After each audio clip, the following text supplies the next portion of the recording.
Hello aspirants and welcome to Nexus IAS Academy. आज से हम लोग एक नया सब्जेक्ट चालू करने वाले हैं, that is basic science. Basic science is very important subject with respect to CGPSC prelims या मेंस। दोनों में, प्रीलिम्स में भी आपको यहाँ से क्वेश्चन देखने को मिलेंगे। इसमें हम लोग सबसे पहले केमिस्ट्री कंप्लीट करेंगे, फिर हम लोग फिजिक्स एंड देन बायोलॉजी। ये आपका कोई भी एग्जाम, वन डे एग्जाम होगा, उसमें भी आपको बहुत हेल्प करने वाला है। तो आज जो स्टार्ट करने वाले हैं हम लोग, वो चैप्टर का नाम रहेगा आपका rate of chemical reaction and chemical equilibrium. ठीक है, तो ये हम लोग आज चैप्टर करने वाले हैं। देखो, नोट्स का पीडीएफ मैं प्रोवाइड करूंगा, यहाँ मेरे साथ लिखते भी चलेंगे आप लोग। तो ऐसा हमारा प्रोसेस रहेगा क्लास का। ठीक है, चलो सबसे पहले हम लोग एक थोड़ा सा एनालॉजी से स्टार्ट करते हैं।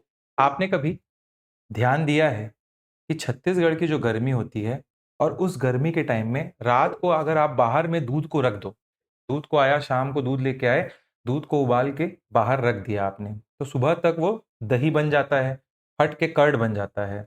लेकिन सर्दियों में क्या होता है? सर्दियों के टाइम में आपकी मम्मी अगर दही जमा रही होंगी, तो दही को जमाने के लिए किचन में या कोई एक गर्म जगह जो होगा फ्रिज के पास, या उसमें कपड़े लपेट के रखेंगी। पड़ता है कि नहीं पड़ता है? वैसा लड़कियों को ज्यादा पता होगा इस चीज के बारे में, मेरे को पता है।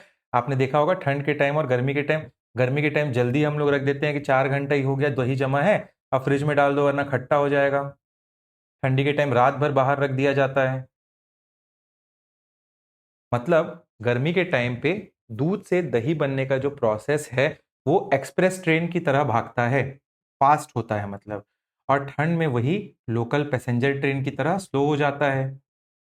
यही जो स्पीड है, उसका जो चक्कर है ना, यही होता है रेट ऑफ रिएक्शन, जिस रेट ऑफ रिएक्शन की हम बात कर रहे हैं।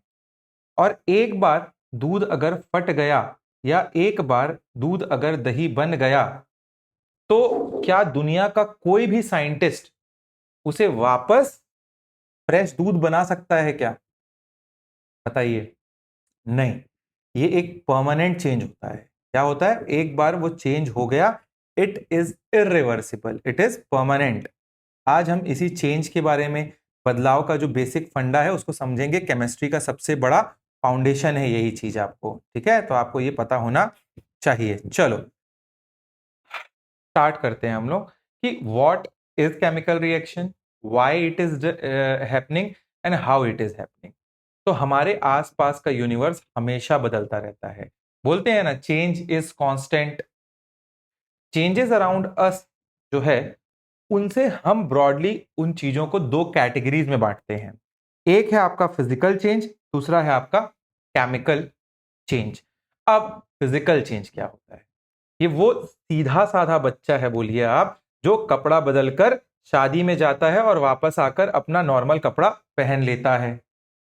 शादी वादी में जा रहे हो तो सूट बूट पहन के घर आए, आप पैंट टी शर्ट में फिर से। केमिकल रिएक्शन क्या है फिर भाई? ये वो रिबेल बच्चा है जो एक बार घर से निकल तो गया, और जैसे ही वो घर से निकला टोटली नया इंसान बन गया वो। और जैसे ही वो वापस आया, तो पुराने फॉर्म में लाना उसको आपको इम्पॉसिबल है। वो सीधा साधा नहीं, मैं यही कपड़ा पहन के रात में सोऊंगा, उस टाइप वाला बच्चा है ये। कुछ भी कर लो नहीं चेंज होगा। तो let us talk about the physical changes. सबसे पहले, it is a temporary drama. पहले ये समझिए, ऐसा चेंज जिसमें सब्सटेंस को सिर्फ फिजिकल स्टेट, मतलब फिजिकल स्टेट क्या होता है? शेप, साइज, समझ रहे हो? Physical shape, size, solid, liquid, gas, अगर इसी में बदलता है। पर जो उसकी आत्मा होती है ना, अगर आत्मा मैं बोल रहा हूं किसी चीज की, मतलब उसका जो केमिकल कंपोजिशन होता है, वो वही रहता है। पानी को आप बर्फ बना लो, पानी को आप वाटर वेपर बना लो, पानी को आप लिक्विड फॉर्म में रख लो, कोई नया नया मटेरियल नहीं बनता है उससे। चलो एग्जाम्पल लेते हैं। अगर भिलाई स्टील प्लांट में जो लोहा है उसको पिघलाया जाए, तो हम क्या देखेंगे उसमें? हम ये देखते हैं उसमें कि सॉलिड आयरन को पिघलाकर हम क्या बना दे रहे हैं? लिक्विड बना दिया जाता है। शेप बदल गया उसका, टेम्परेचर बदल गया उसका, पर क्या वो सोना बन गया अगर हम लोग एक आयरन को पिघला दिए तो? नहीं ना। उसको आप तब भी क्या बोलोगे? लिक्विड आयरन ही बोलोगे आप, ठंडा करोगे वो वापस सॉलिड बन जाएगा। जैसे आपका गुस्सा थोड़ी देर के लिए आता है, फिर आप नॉर्मल हो जाते हो, टेम्पररी एंड रिवर्सिबल होता है।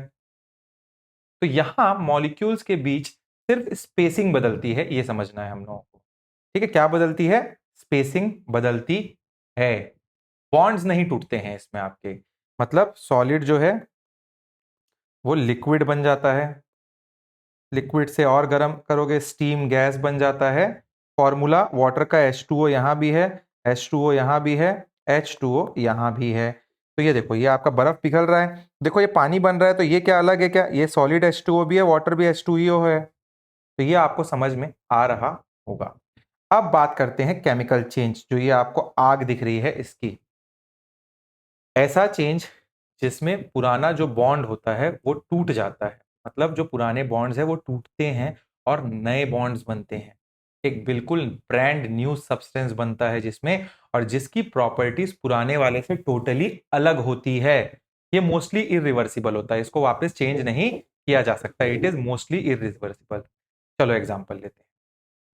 चावल, राइस होता है, और उड़द दाल, उन दोनों को पीस कर आप मस्त डोसा बनाते हो। डोसा का एक बैटर बन जाता है, तवा पर एकदम से सेक लेते हो, क्रिस्पी क्रिस्पी सा, क्या बना? डोसा बन गया। अब अगर आपको वो डोसा पसंद ना आए, तो क्या आप उसको वापस चावल और दाल में कन्वर्ट कर सकते हो क्या? अगर ऐसा कर सकते हो तो बाहुबली हो भैया तुम।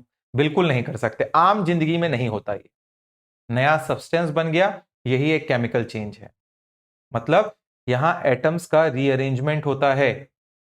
जैसे आयरन जब ऑक्सीजन एंड मॉइस्चर के कांटेक्ट में आता है तो क्या लगता है? जंग लगता है, रस्ट होता है, Fe2O3 बन जाता है वो, फेरस ऑक्साइड, फेरिक ऑक्साइड। ठीक है, लोहा मजबूत था, जंग जो है, रस्ट उसको कमजोर करता है, आइडेंटिटी उसकी पूरी तरह बदल जाती है। जैसे ये लकड़ी है, लकड़ी को जलाओगे ऐश बनेगा, कार्बन डाइऑक्साइड निकलेगा, H2O भी निकलेगा। अब क्या इसको वापस तीनों को, ऐश को, CO2 को और H2O को जोड़ के आप वुड बना सकते हो क्या? नहीं बना सकते हो, क्योंकि कंबशन का प्रोसेस हुआ, उससे ये चेंज हो गया। नेक्स्ट आगे बढ़ते हैं हम लोग। Let us talk about the burning of candle. किसकी बात कर रहा हूं मैं? Burning of candle. Burning of candle एक, बोल सकते हो, मैक्सिमम बच्चे जो है ना केमिकल या फिजिकल चेंजेस होते हैं उसको मिक्स कर जाते हैं। तो burning of candle is both physical and chemical change. अब आप बोलोगे सर किस टाइप से बात कर दे रहे हो आप? जब वैक्स जो होता है, मोम पिघल रहा होता है और नीचे गिर रहा होता है, ये जो आपको वैक्स दिख रहा है, ये क्या है? फिजिकल चेंज है। सॉलिड जो है ये आपका, ये क्या लिक्विड बन रहा है कि नहीं बन रहा है? Liquid wax. फिर ये 2 मिनट बाद ठंडा हो जाएगा तो फिर वो सॉलिड वैक्स बन जाएगा, तो ये क्या है? Physical change. लेकिन जो वैक्स इसी में थोड़ा थोड़ा सा वेपोराइज हो रहा होगा, इस धागे में लग के वेपोराइज हो रहा होगा विक के साथ, वो जल रहा है, और वही वैक्स जल के क्या बन रहा है? ये क्या निकल रहा है इसमें? Heat, light and carbon, carbon dioxide. तो ये 3 चीज निकल रही है इससे। तो ये क्या हो गया? ये केमिकल चेंज हो गया। ये क्या हो गया? फिजिकल चेंज हो गया। तो कैंडल इज एन एक्सेप्शन आप बोल सकते हो, इसको हमेशा याद रखिएगा। इसी में ये आप देखिए आपके स्क्रीन पे जो है, एक और आपका इंपॉर्टेंट चीज है, dissolving of sugar in water is a physical change. आपको पता होना चाहिए कि आपको भले वो पानी नहीं, पानी के अंदर शक्कर को घोलने के बाद शक्कर नहीं दिखता है, बट वो केमिकली मिक्स नहीं हो जाता है उसमें, वो फिजिकल चेंज है। क्योंकि पानी को अगर आप देखना, आप अभी कर लेना इस क्लास के बाद एक्सपेरिमेंट, एक कप में पानी लेना, उसमें 3 कप चम्मच क्या डालना? शक्कर डाल देना। ठीक है, शक्कर मतलब चीनी। अब चीनी को तुम डाल दिए, अब उस चीनी को घोल लेना, तुमको दिखेगा कि आर पार दिखेगा, बोले सर ये तो केमिकल चेंज हो गया। 5 मिनट जाना उसको एक पतीले में गर्म करना बैठ के गैस के ऊपर, पूरा शक्कर वापस उसमें चिपक के आ जाएगा, पानी इवोपोरेट हो जाएगा, no new substance is formed. बस वो जो है आपका H2O जो है क्या हो जाता है? H2O के साथ शुगर पार्टिकल्स मिक्सअप हो जाते हैं, तो आपको दिखते नहीं हैं, बारीक बारीक हो जाते हैं। अब मेंस के हिसाब से अगर देखा जाए तो केमिकल चेंजेस का आपको ये भी पता होना चाहिए, बहुत डीप इकोनॉमिक इंपैक्ट होता है। रस्टिंग ऑफ आयरन जो है एक बहुत स्लो केमिकल रिएक्शन है, एक दिन में रस्टिंग नहीं होती है। आप बचपन में आपके घर में गेट लगा होगा, अभी जाके वो जंग लग रहा होगा, बहुत स्लो प्रोसेस है। छत्तीसगढ़ में ब्रिजेस, इंफ्रास्ट्रक्चर और जो आयरन मशीनरी है उसमें कोरोशन कोरोजन जो होता है उसके वजह से हर साल हमको करोड़ों रुपए का नुकसान होता है, इसलिए हम क्या करते हैं उसके लिए, आयरन को बचाने के लिए गैल्वेनाइजेशन किया जाता है। तो ये भी आपको पता होना चाहिए, व्हाट इज गैल्वेनाइजेशन। एक जिंक की कोटिंग कर दी जाती है आयरन के ऊपर, और ये जिंक की कोटिंग उसको रस्ट होने से बचाती है। जिंक पहले खाएगा, उसके बाद वो आयरन तक पहुंचेगा, और जिंक बहुत रोक के रखता है रस्टिंग को। ठीक है, तो ये आपको पता, कार वार में भी देखना नीचे जिंक कोटिंग करते हैं, गैल्वेनाइज करते हैं। हाँ, इन्वायरमेंटल चेंजेस क्या है इसमें, देखो बर्निंग ऑफ जो कोल होता है, कोरबा का थर्मल पावर प्लांट हो गया, उसमें एक स्पेशल चेंज होता है। कार्बन डाइऑक्साइड के साथ साथ आपको पता मतलब कार्बन ऑक्सीजन के साथ साथ कार्बन डाइऑक्साइड भी बनता है वहां पे कोल जलने पे, उसकी वजह से ग्लोबल वार्मिंग हो रहा है, मेन रीजन है। दूसरी तरफ मेल्टिंग ऑफ ग्लेशियर एक फिजिकल चेंज है जो सी लेवल का राइज कर रहा है। तो ये देख रहे हो डे टू डे लाइफ में भी कितनी चेंजेस हो रहे हैं, तो ये आपको पता होना चाहिए। अच्छा, एक और चीज, चलो, जब ये केमिकल चेंज बहुत फास्ट होता है, जैसे एक बॉम्ब फट गया, दिवाली के टाइम बॉम्ब फटता है, तो उसका रेट ऑफ रिएक्शन बहुत हाई होता है। और जब एक रिवर्सिबल केमिकल रिएक्शन में बहुत स्पीड आ जाती है, तो आप बोल सकते हो क्या, उसको केमिकल इक्विलिब्रियम कहते हैं हम लोग। ठीक है, मतलब केमिकल इक्विलिब्रियम कब बोलेंगे, जब एक केमिकल रिएक्शन में जितनी स्पीड से वो आगे बढ़ा उतनी स्पीड से वो वापस आ गया, तो उसको केमिकल इक्विलिब्रियम कहेंगे। इसको आगे टॉपिक पढ़ेंगे आज 15-15 मिनट, अभी तो अभी हड़बड़ाना नहीं है। ठीक है, अच्छा, इन सब का नोट्स जो है एक पीडीएफ के तौर पे आप लोगों को मैं क्या कर दूंगा, दिलवा दूंगा। ठीक है, आप लोग को जो मैं डिस्कशन कर रहा हूं यहाँ लिखना है, आप लिख सकते हैं। मेरा ये मानना है आपको नोट्स हाथ में दे, मैं यहाँ पे डिक्टेशन कराऊं, उससे अच्छा आप लोगों को एक पीडीएफ बना के जो मैं नोट्स आपको लिखाता वो मैं दिलवा दूंगा, पीडीएफ आप लोगों के अपलोड हो जाएगा ऐप में। ठीक है, खुश, आप टेंशन ही नहीं है, क्यों, पीडीएफ को निकाल लो, वहां पे कुछ लिखना होगा तो लिखते रहना आप लोग। ठीक है, वेरी इंपॉर्टेंट। चलो, नाउ ना next we will talk about rate of reaction.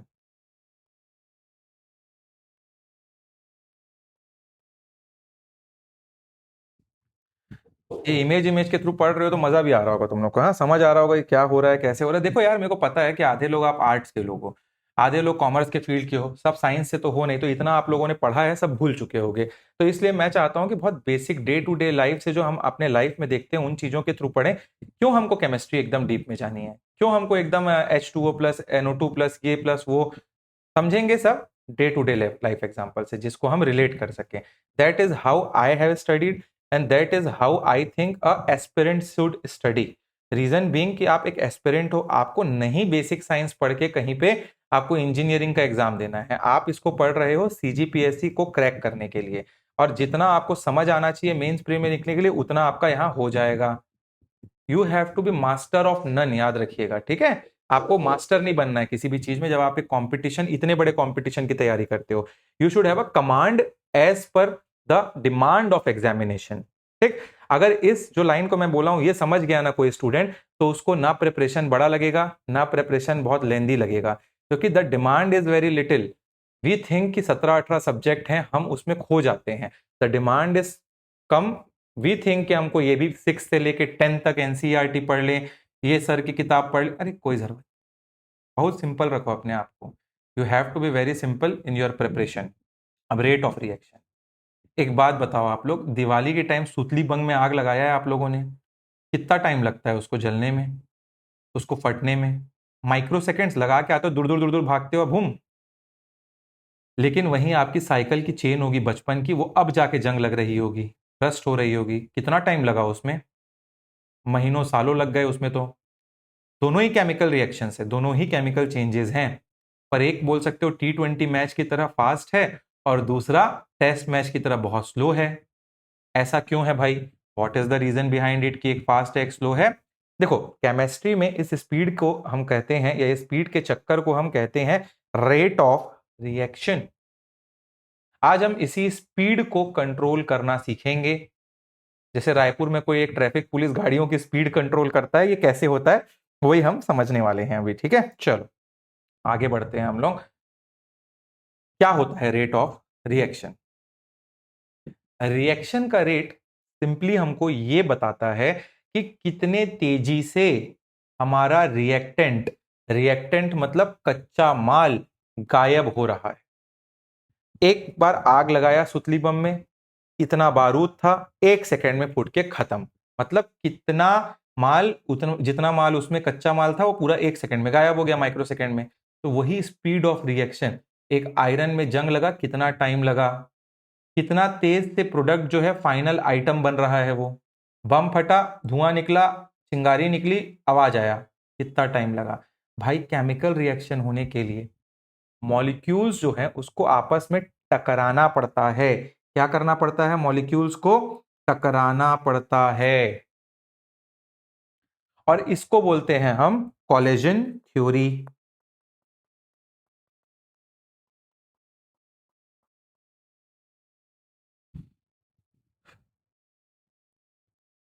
जब तक एक करण जौहर की बॉलीवुड मूवी में हीरो और हीरोइन टकराएंगे नहीं कहीं पे, तो लव स्टोरी कैसे, रिएक्शन कैसे शुरू होगा? पर याद रखिएगा, हर टक्कर से रिएक्शन नहीं होता। टक्कर में एनर्जी भी तो होनी चाहिए। आए आए एकदम धीरे से टच कर लिए, जैसे नहीं हो कि आज और कुछ गिरा ही नहीं कोई, ऐसे पड़ना चाहिए, मतलब एकदम टक्कर ताबड़तोड़ होनी चाहिए मतलब।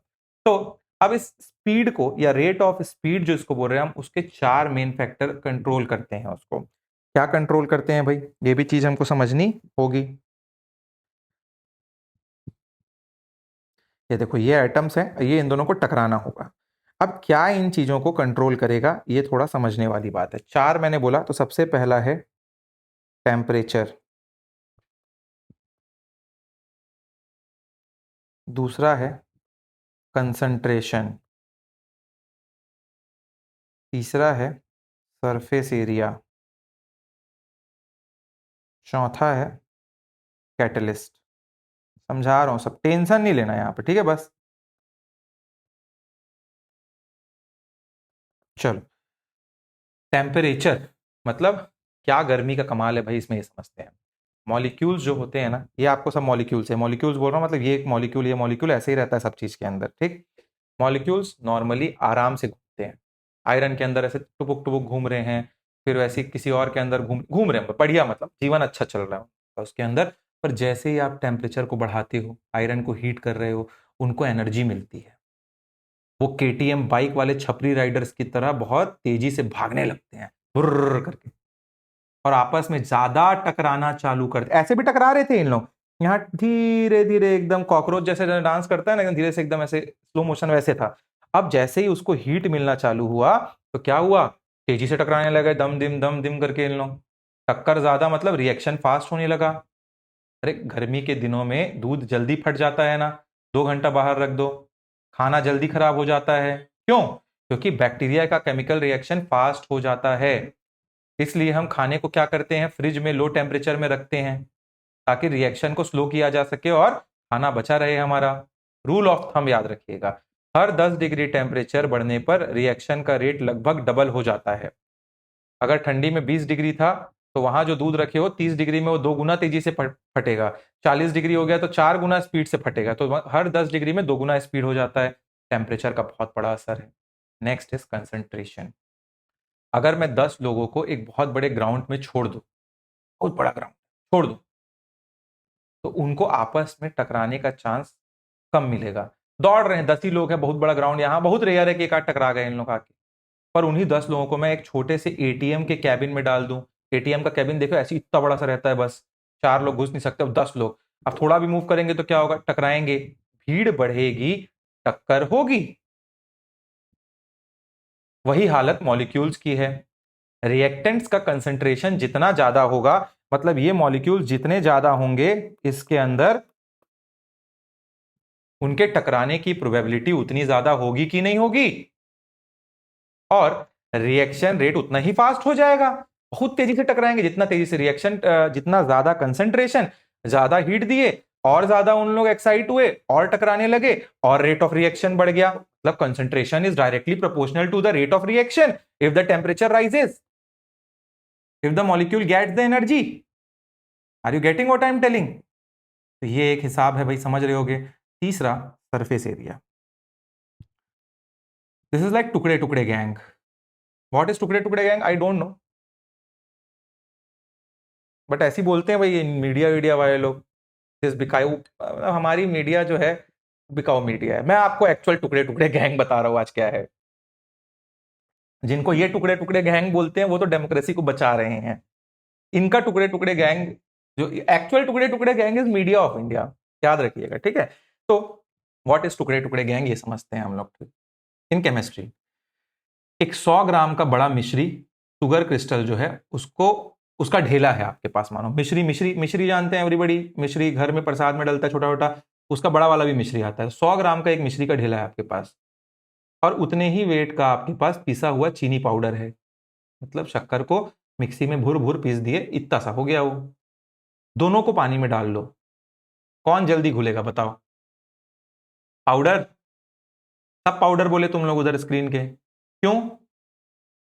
क्योंकि पाउडर बनने से सरफेस एरिया बढ़ गया उसका, बहुत बारीक बारीक बारीक बारीक कण हो गए, पानी के मॉलिक्यूल्स को अटैक करने के लिए ज्यादा जगह मिली। ये देखो, ये मिश्री है मानो। अब यहां पे देखो, एक आप क्या किए हो, पिसा हुआ को डाल दिए हो। तो यहां पे क्या हुआ, जहां बड़ा वाला जगह है वहां पे क्या हुआ, पाउडर जो बना, ये पाउडर वाले में बहुत छोटा छोटा छोटा छोटा छोटा है, तो सरफेस एरिया बढ़ गया उसका, पानी के मॉलिक्यूल्स को अटैक करने का जगह बहुत ज्यादा मिला, हर एक कण को अटैक कर पा रहे हैं, ज्यादा जगह मिल गई। इसलिए डाइजेशन में बोलते हैं ना कि दांत से खाने को चबा चबा कर खाए करो आप, ताकि स्टमक का एसिड जल्दी रिएक्शन कर सके उसमें। आप ऐसे मिश्री टाइप का मुंह में डाले अंदर कर लिए तो फिर टाइम लगेगा ना भाई, ऐसी आपके पेट में भी जाके वो रहता है एसिड के अंदर, टुकड़ा टुकड़ा रहेगा तो क्या रहेगा, टुकड़े टुकड़े गैंग, ये वाला एक्चुअल है। टुकड़े टुकड़े में सरफेस एरिया बढ़ता है, और बढ़ता है तो वो अटैक जल्दी होता है, समझे? ये बताना चाह रहा था मैं। Now rate of reaction, what is rate of reaction? Catalyst, catalyst, catalyst, चौथा मैंने कैटलिस्ट बोला। कैटलिस्ट केमिस्ट्री का वो पंडित जी है, या आप बोलिए वो ब्रोकर है जो खुद शादी नहीं करता। शादी इज रिएक्शन इधर, ठीक है, शादी नहीं करता, पर लड़का लड़की की शादी जल्दी करवा देता है। मतलब ये एक ऐसा सब्सटेंस है जो रिएक्शन में डायरेक्टली कंज्यूम नहीं होता, खुद खत्म नहीं होता उसमें, पर उसकी स्पीड को बढ़ा देता है। उसको हम पॉजिटिव कैटलिस्ट कहते हैं, या फिर वो घटा भी सकता है, उसको हम नेगेटिव कैटलिस्ट कहते हैं। देखो, ये लड़की बेचारी अपने आप से धक्का दे रही, बहुत टेंशन, कैटलिस्ट आया, उसको फट ले जाके ऊपर रख दिया, तो ये होता है आपका कैटलिस्ट। ये हाई एनर्जी बैरियर था, यहां पे लोअर्ड एनर्जी बैरियर हो गया। क्या होता है, थोड़ा और एग्जांपल, हर रिएक्शन जो होता है ना, उसको शुरू होने के लिए एक मिनिमम एनर्जी चाहिए होती है। हीट करो, कुछ भी करो, एक मिनिमम एनर्जी चाहिए होती है, और उसी को हम कहते हैं एक्टिवेशन एनर्जी। क्या कहते हैं? एक्टिवेशन एनर्जी कहते हैं, ठीक, एक्टिवेशन एनर्जी कहते हैं। ये एक पहाड़ की तरह आप मान के चलिए, जिसे क्रॉस करना है तो क्या कर, कैटलिस्ट क्या करता है इसमें, वो पहाड़ को तोड़कर एक छोटा टनल बना देता है। जैसे अटल टनल बना है मनाली के पास, आप लोगों का जाते हो ना उधर साइड, शिपकिला जोजिला साइड, तो मतलब कैटलिस्ट क्या है, आप पहाड़ चढ़ोगे फिर उतरोगे, उससे तो एक टनल ही बना दिया उसने। हम मॉलिक्यूल इजिली उससे क्रॉस कर सकते हैं उस कैटलिस्ट के थ्रू, तो रिएक्शन फास्ट हो सकता है। या फिर नेगेटिव में क्या करेगा, और पहाड़ को ऊंचा कर देगा, तो और स्लो हो जाएगा वो। तो इस टाइप से आपको पता होना चाहिए, वेरी इंपॉर्टेंट, ठीक है। चलो, तो ये आप आगे बढ़ते हैं, हम लोग अब पढ़ेंगे हम लोग नेक्स्ट जो है reversible and irreversible chemical reactions. अब बोलोगे सर केमिस्ट्री पढ़ रहे हैं, ओएमआर शीट स्क्रीन में दिख रही है, समझा रहा हूं क्यों दिख रही है। आप सबने एग्जाम हॉल में ओएमआर शीट तो भरी होगी, कभी ना कोई एग्जाम तो आप सब बैठे ही होगे, पीईटी का बैठे होगे, नीट का बैठे होगे, कुछ तो भी तो जीवन में बैठे ही होगे, सीयूटीई का बैठे होगे आप लोग। एक बार आपने अगर ब्लैक या ब्लू बॉल पॉइंट पेन से ऑप्शन सी को टिक कर दिया, किसी में गोला भर दिया ऐसे, तो क्या आप उसको मिटाकर वापस ब्लैंक कर सकते हो क्या? बिल्कुल नहीं कर सकते आप। आप चाहे अपना वहां सर फोड़ लो, व्हाइटनर लगा लो, वो एमआर सीट रिजेक्ट हो जाएगी आपकी। ये एक इरिवर्सिबल प्रोसेस है, मतलब एक तरफा रास्ता है। ओएमआर शीट में हमेशा गोले बहुत ध्यान से भरिएगा, ट्रस्ट में, एक आध बार मेरे साथ भी हुआ, एक आध गोला ऊपर नीचे, और पूरा ना 1 महीने का टेंशन जब तक रिजल्ट नहीं आता। अगर वो 2 नंबर की वजह से पेपर नहीं निकला तो वो क्वेश्चन आता था मेरे को, मेरे सिर्फ गोला लगाने की वजह से नहीं निकला, ये सोचते रह जाओगे। लेकिन जरा सोचो आप लोग, अगर सीजीपीएससी अलाउ कर दे कि ओएमआर शीट आप सैंपल पेंसिल से भर लो, तो आप आराम से रबर से मिटा मिटा कर ऑप्शन बी, ऑप्शन सी कुछ भी कर सकते हो वहां पे। यानी आगे भी जा सकते हो, पीछे भी जा सकते हो मिस्टेक होने पे आप, पुराने स्टेट में मतलब। ये रिवर्सिबल रिएक्शन, देखो यहाँ इरेजर रखा है, यहाँ परमानेंट पेन है, यहाँ पेंसिल है, इससे इजीली मैं नहीं समझा सकता हूँ, पता है। ये this is the easiest method, मेरे को जो समझ आया वैसे आप लोगों को पढ़ाने की मैं कोशिश कर रहा हूँ। दिस इज हाउ यू, अब इससे आपको समझ आ जाना चाहिए भाई। मैं केमिस्ट्री वाइज नहीं समझा रहा हूँ इसीलिए चीजें को, ठीक है, मैं समझा रहा हूँ रिलेटेबल एग्जाम्पल की वजह से आपको। मतलब क्या हुआ, केमिस्ट्री का सिंपल सा यही रूल है, मतलब कुछ रिएक्शन जिद्दी होते हैं, एक बार बन गया तो वापस नहीं आएगा, और कुछ फ्लेक्सिबल होते हैं जो आगे पीछे हो सकते हैं। देखो, आग लगा के लकड़ी को जला दिए, कोयला बन गया, ऐश बन गया, नहीं आएगा वापस। अंडे को आप लोग ऑमलेट बना दिए, लो वापस अंडे के अंदर डाल के दिखाओ, नहीं हो सकता। रस्टिंग ऑफ आयरन इरिवर्सिबल है। वैसे ही रिवर्सिबल क्या है, बर्फ को पिघला दो पानी, पानी को फिर जमा दो बर्फ। आपके मोबाइल फोन में जिस जो बैटरी है वो भी रिचार्जेबल है, तो ये आपको पता होना चाहिए। ठीक, चलो अब इसी को हम लोग देखते हैं। सबसे पहले देखेंगे हम लोग इरिवर्सिबल, इरिवर्सिबल रिएक्शन क्या होता है। द वन वे ट्रैफिक, क्या बोला मैंने, द वन वे ट्रैफिक। क्यों बोला मैंने ये वन वे ट्रैफिक इसको,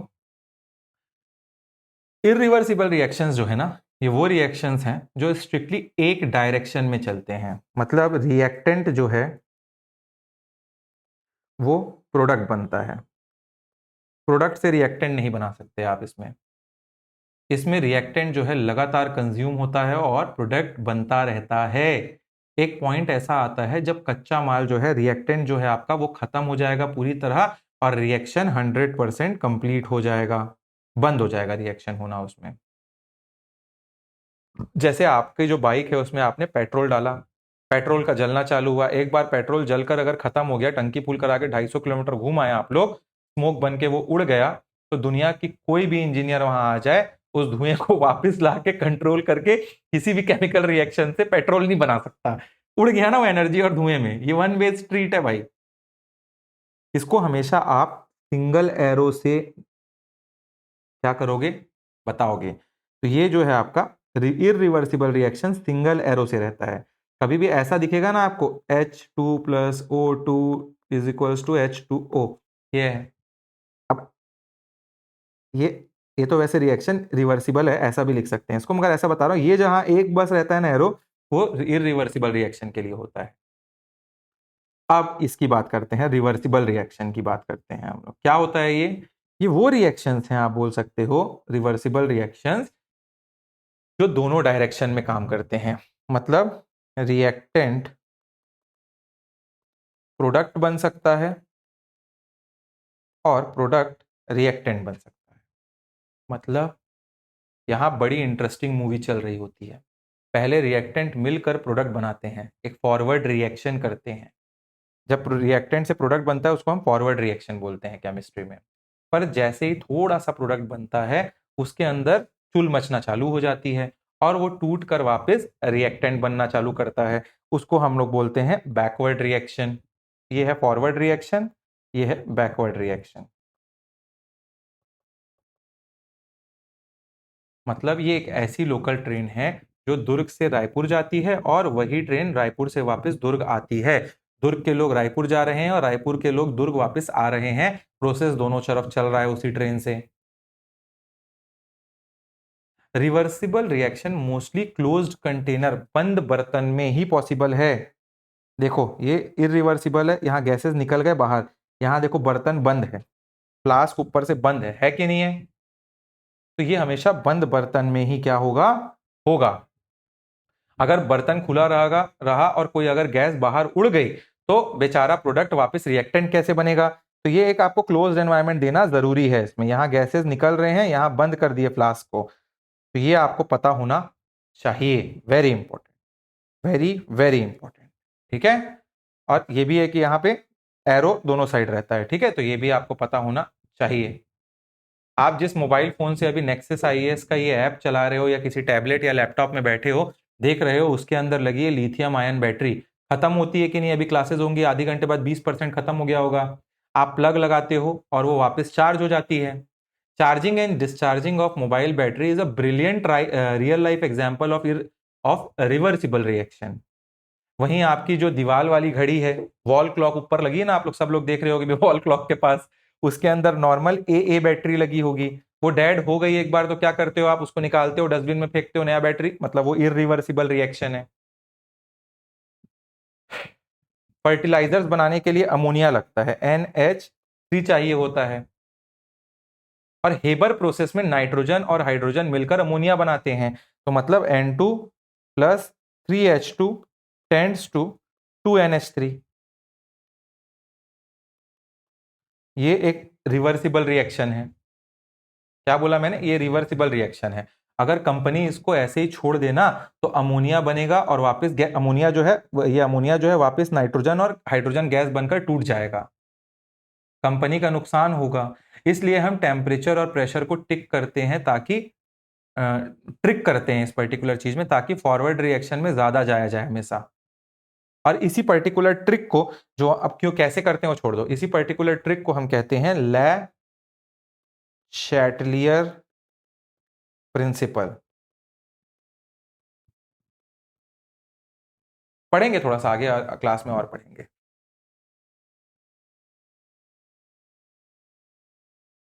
अच्छा, रिवर्सिबल रिएक्शन में ना जनरली एक ऐसा टाइम आता है, आपको पता होना चाहिए, एक मैजिकल टाइम आता है, मैं ये बोल सकता हूं, जिसमें आगे जाने की जो स्पीड होती है, मतलब रेट ऑफ फॉरवर्ड रिएक्शन जो होता है, और पीछे आने की स्पीड, मतलब रेट ऑफ बैकवर्ड रिएक्शन जो होता है, वो बिल्कुल बराबर हो जाता है। दुर्ग से रायपुर जाने वाले 100 लोग जो हैं, और रायपुर से दुर्ग आने वाले भी 100 ही लोग हो गए। ऐसा लगता है सब कुछ रुक गया होगा, पर अंदर ही अंदर रिएक्शन दोनों तरफ से चल रहा है, बहुत स्पीड से चल रहा है। 100 लोग आ तो जा तो रहे हैं ना, उसी को हम कहते हैं केमिकल इक्विलिब्रियम का स्टेटस। पढ़ेंगे आगे वो भी टॉपिक को हम लोग, ठीक है। चलिए आगे बढ़ते हैं हम लोग, और आगे बढ़ के इसका नोट्स भी आपको मैंने दे दिया है, तो सब चीजें वहां से देख लेना आप लोग, ठीक है, पढ़ना। अब हम पढ़ेंगे एंडोथर्मिक वर्सेस एक्सोथर्मिक प्रोसेस। क्या होता है ये एंडोथर्मिक वर्सेस एक्सोथर्मिक प्रोसेस, समझने की कोशिश करते हैं, थोड़ा इंपॉर्टेंट है।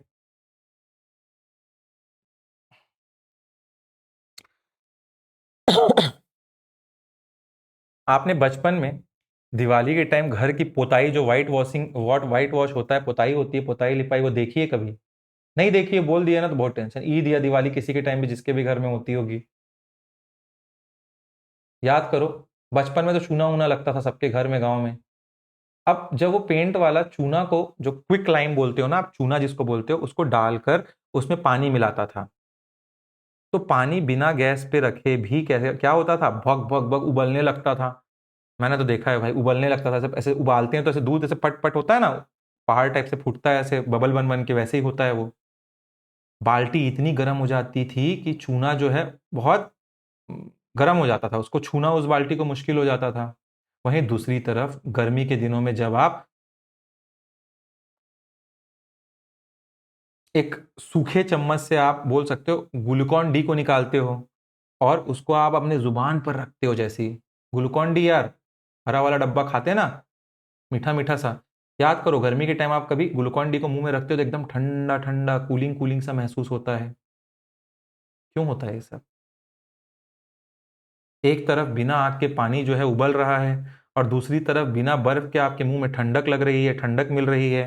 ये कोई जादू नहीं है मेरे दोस्तों, याद रखिएगा। ये केमिस्ट्री का सबसे खूबसूरत एक प्ले है, एक नाटक है, जिसे हम कहते हैं एक्सोथर्मिक एंड एंडोथर्मिक रिएक्शन। और इनकी स्पीड जो होती है ना, उसको हम कहते हैं, जैसे दिवाली का पटाखा जो था फास्ट फूटता है, लोहा जो है जल्दी नहीं रस्ट होता, धीरे धीरे स्लो होता है। इन्हीं सब चीजों में आपका एंडोथर्मिक एक्सोथर्मिक रिएक्शंस होते हैं, हम समझते हैं। अब एक बार फिर से चलते हैं। हर केमिकल रिएक्शन, जो आप उनके पुराने रिश्ते होते हैं, उस उनके बॉन्ड्स जो होते हैं, वो टूटते हैं और नए रिश्ते अगर बनते हैं, तभी वो केमिकल रिएक्शन कहलाता है। मतलब bonds will break and bond नए new bonds will be created. Bonds जो होते हैं उसको टूटने के लिए एनर्जी देनी पड़ती है। जैसे मैंने आपको लास्ट टाइम बोला, टेम्परेचर और नए बॉन्ड बनने पर एनर्जी रिलीज होती है। जब नए बॉन्ड बनते हैं तो एनर्जी गेट रिलीज, ठीक है। और इसी लेन देन को, इसी particular, just give me a second,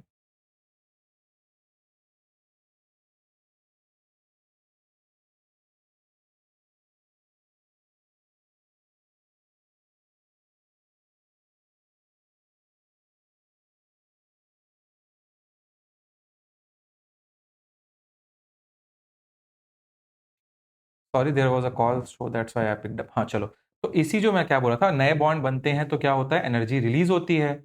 और इसी लेन देन को बोल सकते हो, गिव एंड टेक को हम जब बैलेंस करते हैं या उसमें बैलेंस बन जाता है तो वो डिसाइड करता है कि वो एक्सोथर्मिक होगा कि एंडोथर्मिक होगा। अब समझते हैं हम लोग सबसे पहले कि एक्सोथर्मिक रिएक्शन होता क्या है। द हीट गिवर याद रखिएगा। एक्सो का मतलब होता है एग्जिट, थर्मिक का मतलब होता है हीट। एक्सो का मतलब एग्जिट, थर्मिक का मतलब होता है हीट।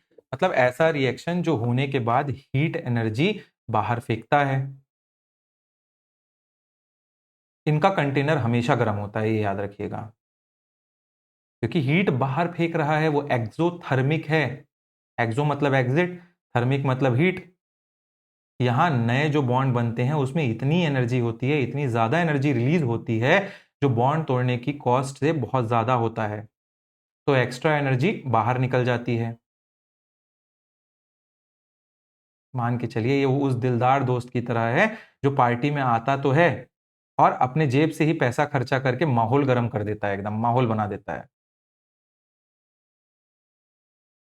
चूना वाला एग्जांपल याद है आपको? चूना वाला एग्जांपल, CaO, इसको हम बोलते हैं चूना, ये होता है क्विक लाइम।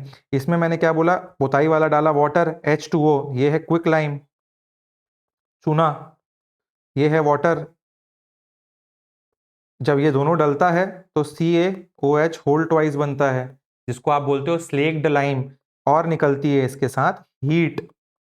इसके अलावा गाड़ियों में जो पेट्रोल का जलना होता है, कंबशन, और लकड़ी जो वुड जलता है, वो भी एक एक्सोथर्मिक रिएक्शन है। भाई वुड जल रहा है तो उससे क्या हो रहा है, हीट प्रोड्यूस हो रहा है कि नहीं हो रहा है, ठीक। अब एंडोथर्मिक क्या होता है भाई फिर? तो देखो, एंडो का मतलब होता है एंटर, जैसे एक्सो एग्जिट था ना, तो एंडो मतलब होता है अंदर आना, एंटर। थर्मिक मतलब हीट। ऐसा रिएक्शन जिनके होने के लिए आपस से मतलब आसपास के इलाके से हीट को खींचकर एग्जॉर्ब करना पड़ता है, इसमें इनका कंटेनर बहुत ठंडा होगा, ठीक है, क्योंकि जो आसपास का कंटेनर है, इलाका है, उससे तो हीट इसने खींच लिया है। इन रिएक्शंस में बॉन्ड टूटने के लिए इतनी एनर्जी चाहिए होती है कि वो सराउंडिंग से हीट को चुरा लेता है। मतलब ये वो कंजूस दोस्त है जो खुद पैसे नहीं लाता, उल्टा आपसे पैसे उधार मांगकर अपनी मूवी के टिकट को देखता है, कंप्लीट करता है आपके साथ बैठ के। फोटोसिंथेसिस, पेड़ पौधे सनलाइट को एब्जॉर्ब करते हैं जब तक खाना बनता है उनका। बिना धूप के रिएक्शन फोटोसिंथेसिस का पॉसिबल ही नहीं है। तो ये आपको पता चल गया क्या होता है एंडोथर्मिक रिएक्शन, ठीक। Very good, very good. अब हम चलते हैं, ये देखो, ये धुआं हुआ निकल दे रहा है, ठीक है। अब हम चलते हैं fast reaction versus slow reaction, इन दोनों के बारे में भी पढ़ेंगे। फास्ट रिएक्शन एक T20 मैच है, स्लो रिएक्शन एक 5 डे मैच है। पहले देखते हैं फास्ट रिएक्शन क्या होता है। स्क्रीन में ही देखते हुए समझ आ जा रहा होगा आप लोगों को, स्क्रीन में कि क्या होता है फास्ट रिएक्शन। ऐसा रिएक्शन जो पलक झपकते ही इन फ्रैक्शन ऑफ सेकेंड में कंप्लीट हो जाता है। ये मोस्टली जो होता है आइकॉनिक रिएक्शन होता है। इसमें बॉन्ड्स तोड़ने नहीं पड़ते, आयंस पहले से आजाद घूम रहे होते हैं, प्लस माइनस में से हवा में उड़ रहे, बस उसको एक चिंगारी क्या मिलती है, उड़ जाता है वो, ठीक है।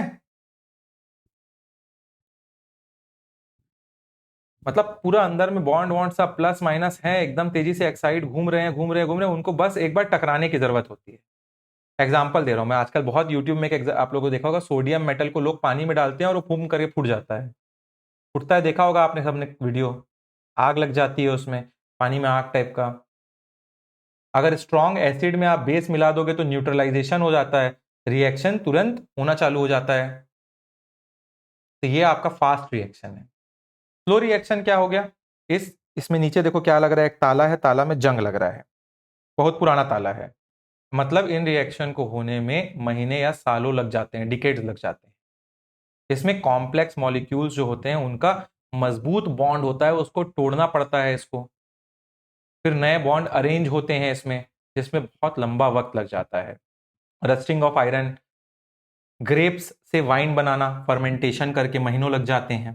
ठीक है, तो आपको पता होना चाहिए दुनिया भर की जो इकोनॉमी है ना, पूर्वा का थर्मल पावर प्लांट से लेकर हमारी गाड़ियों, जो आपके घर में कार बाइक खड़ी है, स्कूटी, सिर्फ एक प्रिंसिपल पर चल रहा है, कंबशन पर। कंबशन इज हाईली एक्सोथर्मिक, आपको पता होना चाहिए। ठीक है, भारी हीट निकलता है ना, एग्जिट करता है हीट, हम लोग गाड़ी चलाते हैं, इंजन कितना गर्म है, साइलेंसर गर्म हो जाता है।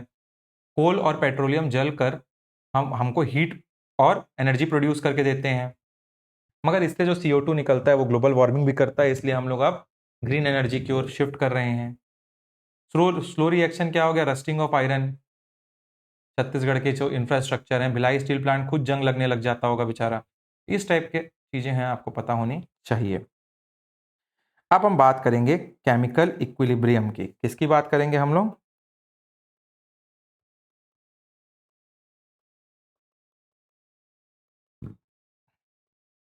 क्या होता है केमिकल इक्विलिब्रियम? समझने में कोई दिक्कत तो नहीं आ रही है आप लोगों को? कुछ भी प्रॉब्लम है तो मेरे को एक बार में बता देंगे, तुरंत कॉल करके मैसेज करके। केमिकल इक्विलिब्रियम,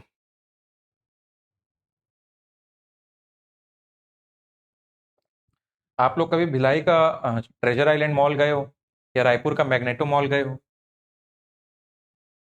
गए हो कि नहीं? और जाके मॉल में आपने वो बचपन वाली हरकत की है, वो जो एक्सेलेटर होता है, आपकी चलती हुई सीढ़ी होती है, वो नीचे आ रही होती है, और उस पर आप भागने की कोशिश करते हो ऊपर उल्टा, जैसे ये लड़की कर रही है, सीढ़ी आ रही है नीचे, लड़की ऊपर जा रही, बच्चे लोग के टाइप। मैं तो किया हूँ भाई, आप भी किए हो कि नहीं, नहीं पता आपको। जिस स्पीड से एस्केलेटर आपको नीचे खींच रहा है, अगर आप ठीक उसी स्पीड से ऊपर चढ़ोगे, दौड़ने लगोगे, तो क्या होगा? बाहर खड़े आपके दोस्त जो दूर से आपको देख रहे हैं, उनको लगेगा आप एक ही जगह पे रुके हुए हो, स्टैटिक हो आप। पर क्या सच में वहां सब कुछ रुका हुआ है? सोच के देखो आप, बिल्कुल नहीं। आपके सांसें फूल रही हैं, पसीना छूट रहा है आपका, एस्केलेटर की मोटर फुल स्पीड में घूम रही है नीचे, वहां मेहनत दोनों तरफ से चल रही है, एस्केलेटर आपको एकदम नीचे ले जाना चाह रहा है, आप ऊपर दौड़ रहे हो उसमें, पर बैलेंस ऐसा बन गया है कि जीरो चेंज दिख रहा है दूर से देखने वाले को। गाइस, केमिस्ट्री का यही सबसे खतरनाक दिखने वाला टॉपिक है, और सबसे आसान फंडा है, और इसी को हम कहते हैं डायनेमिक केमिकल इक्विलिब्रियम। समझे? एकदम इजी एग्जांपल से बता दिया ना मैंने, अब ये कभी जीवन में नहीं भूलोगे आप लोग। देखो, अब रिवर्सिबल रिएक्शन और डायनेमिक इक्विलिब्रियम क्या होता है, ये थोड़ा सा हम समझने की कोशिश करते हैं। अभी थोड़ी देर पहले हम लोगों ने देखा था, जो आपका रिवर्सिबल रिएक्शन होता है, डबल एरो वाला रिएक्शन, जो आगे पीछे दोनों तरफ चलता है। जब रिएक्शन शुरू होता है ना, तो रिएक्टेंट नया नया होता है। क्या होता है? जो रिएक्टेंट है वो एकदम नया नया होता है, फुल एनर्जी में होता है, और तेजी से प्रोडक्ट बना रहा होता है, वो हाई फॉरवर्ड रेट रहता है उसका एकदम। लेकिन धीरे धीरे प्रोडक्ट की मात्रा जो है, वो प्रोडक्ट की मात्रा जो है, और वो टूट टूट कर रिएक्टेंट बनने लगती है। भाई रिवर्सिबल है ना, तो रिएक्टेंट जो है पहले जो है फुल एनर्जी में है, तो दबा के वो प्रोडक्ट बना रहा है, फिर धीरे से क्या होता है, प्रोडक्ट बनना चालू होता है, प्रोडक्ट फिर टूट टूट के रिएक्टेंट बनाना चालू कर देता है। ठीक है, इंक्रीजिंग द बैकवर्ड रेट। एक ऐसी स्टेज आती है जब फॉरवर्ड जाने की जो स्पीड है, और वो ये जो है स्पीड और इसकी जो स्पीड है, दोनों इक्वल हो जाती है, जैसे वो लड़की और एक्सेलेटर की स्पीड इक्वल हो गई, और उसी को हम कहते हैं क्या, chemical equilibrium, dynamic equilibrium. What is the dynamic nature here? ध्यान रखिएगा, रिएक्शन रुकी नहीं है, बस जिस रेट से ये लड़की, मतलब जो आपका केमिकल ए है, रिएक्टेंट है, और जो सीढ़ियां आपका उल्टा चल रही है, मतलब बी, मिलकर जो सी बना रहा है और डी बना रहा है, मतलब ए प्लस बी C+D बना रहा है इसमें,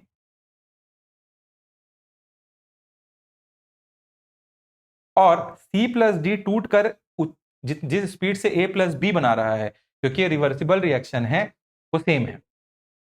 ये एग्जैक्टली एक पॉन्ड में तैरती हुई बतख के टाइप है, जैसे आपके बाजू में दिख रही है ना। बतख को कभी तैरते हुए देखा है आप लोगों ने? ऊपर से देखोगे तो बतख एकदम शांत काम लगती है, ऐसा लगता है वो क्या कर रही है कुछ समझ, ऐसा अपने आप तैर रही है। कभी बतख को तैरते देखना, यूट्यूब में वीडियो निकाल के देख लेना। पर पानी के अंदर उसका पैर जो है लगातार बहुत तेजी से चल रहा होता है, ये पैर उसका। ऊपर से देख के लगता है शांति, कामनेस, कुछ शरीर नहीं हिलता उनका। यही डायनेमिक इक्विलिब्रियम जो है उसका असली मतलब होता है। ठीक है, तो ये आपको पता होना चाहिए। अब लॉ ऑफ केमिकल रिएक्शन थोड़ा समझ लेते हैं हम लोग।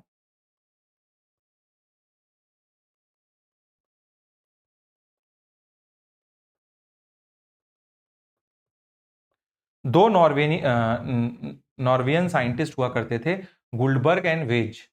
उन्होंने 1864 में एक लॉ दिया था, जिसे हम कहते हैं लॉ ऑफ मास एक्शन। उन्होंने सिंपल भाषा में कहा, रिएक्शन की स्पीड डिपेंड्स ऑन वहां कितना कच्चा माल रिएक्टेंट मौजूद है। मतलब जितना रिएक्टेंट है उस जितना ज्यादा कंसंट्रेशन है रिएक्टेंट का, उतना ज्यादा रेट ऑफ रिएक्शन रहेगा। ये सीधा बात है। जब इसी लॉ को हम इक्विलिब्रियम पर लगाते हैं तो हमें मिलता है इक्विलिब्रियम कांस्टेंट। और इक्विलिब्रियम कांस्टेंट क्या होता है आपका? ये केसी।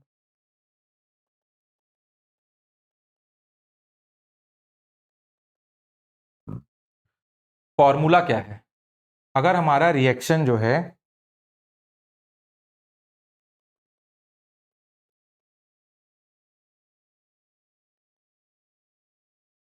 ये है, तो लॉ के हिसाब से केसी क्या होगा?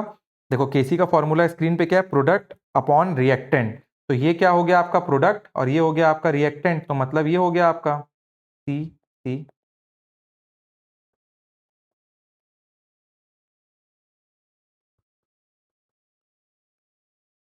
हुआ कि नहीं हुआ आपका? सिंपल टर्म्स में प्रोडक्ट का कंसंट्रेशन ऊपर, रिएक्टेंट का कंसंट्रेशन नीचे, और उनके आगे लिखा हुआ नंबर एक क्या है, उनकी पावर बनी हुई होती है। ये पावर है, ठीक है, ये पावर है उनकी, ये जो ऊपर में आपको नंबर दिख रहा है। अब ये जो आपको केसी दिख रहा है ना, ये जो केसी है, ये जो केसी आपको दिख रहा है, ये बहुत जिद्दी नंबर है। ये किसी के बाप से नहीं सुधरता है, क्या पता, ये याद रखना चाहिए आपको। किसी के बाप के नहीं सुनता है ये। चाहे प्रेशर को आप बढ़ा लो जितना बढ़ाना है, चाहे कंसंट्रेशन को आपको जितना बढ़ाना है बढ़ा लो, केसी सिर्फ और सिर्फ टेम्परेचर, तापमान जो होता है उसी पे चेंज होता है। रेट ऑफ रिएक्शन जो है, केसी जो है आपका, chemical law of chemical reaction के हिसाब से केमिकल जो इक्विलिब्रियम कांस्टेंट है, वो सिर्फ और सिर्फ केमिकल जो आपका टेम्परेचर चेंज होता है उसी के कारण ही डिफ्लेक्ट करेगा। तो ये क्लियर एकदम नोट करके लिख लो, टेम्परेचर के ही चेंज से होगा केसी चेंज, इक्विलिब्रियम कांस्टेंट। मेंस में आया, प्रीलिम्स में आया तो लिख के आ जाना। ठीक है, फैक्टर अफेक्टिंग इक्विलिब्रियम, तो इसी को हम कहते हैं ला शैटलियर प्रिंसिपल। एक बहुत जिद्दी लॉ है ये। केमिस्ट्री में एक फ्रेंच साइंटिस्ट थे ला चैटलियर। इसने एक बहुत ही शानदार रूल दिया था हमको। इसका रूल वैसा ही है जैसे आपकी मम्मी का नेचर है। अगर आप अपने कमरे में कचरा फैलाओगे, कमरा आपका सिस्टम हो गया, कचरा फैलाओगे, डिस्टर्ब करोगे अपने कमरे को, तो मम्मी वैसे ही एक्शन लेगी जैसे वो कचरा वापस साफ हो जाए आप automatic. She will cancel the effect, आएंगे आपके पास दन बिन बिन बन, हो जाएगा 15 मिनट में, रो धो के कमरा साफ। लैच एटलियर प्रिंसिपल क्या कहता है? अगर कोई सिस्टम इक्विलिब्रियम में है, व्हाट, अगर कोई सिस्टम इक्विलिब्रियम में है और आप उस पे या उसमें टेम्परेचर, प्रेशर या कंसंट्रेशन, क्या बोल रहा हूं मैं, टेम्परेचर, प्रेशर या कंसंट्रेशन का चेंज, मतलब स्ट्रेस लाते हो, तो सिस्टम अपने आप को उस तरफ शिफ्ट कर लेगा और उस चेंज का असर जो है वो खत्म हो जाएगा। तीन कंडीशन इन्होंने दिया ला चैटलियर प्रिंसिपल के हिसाब से, ये आपको पता होना चाहिए। तो इन्होंने क्या कहा, there is effect of concentration, दूसरा क्या, प्रेशर, तीसरा टेम्परेचर। अगर आप रिएक्टेंट जो है, कच्चा माल जो है आप डालोगे, ठीक है, तो सिस्टम क्या बोलेगा, अरे बहुत भीड़ हो गई, इसको जल्दी खर्चा करो, रिएक्टेंट बढ़ गया है। तो जो फॉरवर्ड रिएक्शन है वो भागेगा बहुत तेजी से।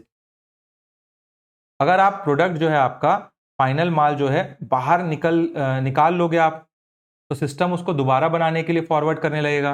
मान के चलो रिएक्टेंट है, रिएक्टेंट बहुत तेजी से बन रहा, आपने प्रोडक्ट को निकाल लिया, तो फिर रिएक्टेंट को क्या लगेगा, अरे प्रोडक्ट तो है ही नहीं, आप इक्विलिब्रियम में मैं आ ही नहीं रहा हूं, तो फिर वो तेजी से बनाना चालू करेगा। तो मतलब कंसंट्रेशन का फर्क पड़ता है, बोला ये। इफेक्ट ऑफ प्रेशर, मतलब ये सिर्फ गैसेस पर काम करता है। प्रेशर बढ़ना, जो प्रेशर होता है ना आपका, प्रेशर बढ़ाना मतलब होता है दबाव, दबाव को बढ़ाना मतलब वॉल्यूम को कम करना, ठीक है। अगर आप दबाओगे तो रिएक्शन उस तरफ भागेगा जहां नंबर ऑफ गैस मॉलिक्यूल्स कम है, ठीक है। दबा, एक रूम है, रूम को दबा रहे हो, सोचो उस इलाके में हवा कम है, सोच के देखो मॉलिक्यूल, और इस इलाके में बहुत सारा मॉलिक्यूल है। जब दबाना चालू करोगे तो इधर का मॉलिक्यूल उधर ऊपर जाना चालू करेगा कि नहीं, वही इफेक्ट ऑफ टेम्परेचर। फिर क्या है भाई, इफेक्ट ऑफ टेम्परेचर क्या है, देखो अगर रिएक्शन एक्सोथर्मिक है, गर्मी निकल रही है, और आप ऊपर से उसको और गर्म करोगे, टेम्परेचर को और इंक्रीज करोगे, तो सिस्टम क्या होगा, चिढ़ जाएगा। आप गर्मी में बैठे हो, ठीक है, और आपके ऊपर कोई ला के और एकदम बाजू में एकदम 40 डिग्री बाहर टेम्परेचर और आग का अलाव लगा दे, क्या होगा, आप चिढ़ जाओगे ना। सिस्टम क्या बोलेगा, सिस्टम बोलेगा भाई मैं खुद गर्म हूं, मुझे और हीट नहीं चाहिए, तो गर्मी ठंडी के टाइम लगा अलाव, अभी क्यों लगा रहे हैं। तो रिएक्शन बैकवर्ड चली जाएगी उसमें, आप भागोगे पंखे के पास, एसी के पास, ठीक है। तो वही इफेक्ट ऑफ टेम्परेचर है। एक्सोथर्मिक रिएक्शन हमेशा लो टेम्परेचर क्या करता है, पसंद करता है, क्योंकि गर्मी उसके पास खुद है। तो effect of temperature on exothermic low, endothermic reaction high temperature पसंद करेगा क्योंकि वो ठंडा जगह है। तो ये आपको पता होना चाहिए, वेरी इंपॉर्टेंट, ठीक है। चलो, we are done with today's class, chemical equilibrium, chemistry का पहला चैप्टर खत्म हो गया पूरा आपका, रेट ऑफ रिएक्शन आपको समझ आया। नोट्स को अच्छे से पढ़ना जो मैंने प्रोवाइड करवाया है आप लोगों को। मिलते हैं हम लोग नेक्स्ट क्लास में, till then keep studying guys, thank you for watching the classes, keep smiling also.